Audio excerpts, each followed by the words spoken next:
এরপরেও আমাদের যদি কোনো গাফিলতি থাকে, এটি একটা তদন্তাধীন বিষয়, উভয় সংস্থায় তদন্ত করছে। আমরা পুলিশের সাথে সহায়তা করব। পুলিশ আমাদেরকেও যদি তাদের দরকার হয় আমাদের সাথে যোগাযোগ করতে পারে, কিন্তু তদন্তে যদি আমাদের কোনো গাফিলতি হয় এবং এই গাফিলতিতে যেই এটার দায় হবে তাদের বিরুদ্ধে আমরা ব্যবস্থা নেব।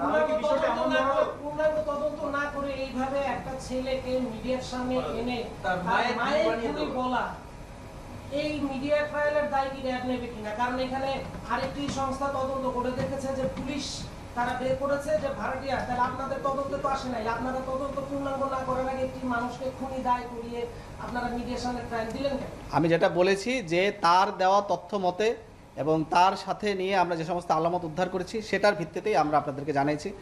মিডিয়া ব্রিফিংটা কিন্তু মূলত একটা সামাজিক সচেতনতামূলক কাজ, একটা প্রিভেন্টিভ মেজার্সের একটা অংশ হিসেবে নিবারণমূলক যে কাজ, মানুষ যাতে এখান থেকে শিক্ষা নেয় এবং আমাদের যে অপরাধমূলক কার্যক্রম আছে সেখান থেকে আমরা যাতে সচেতন হই।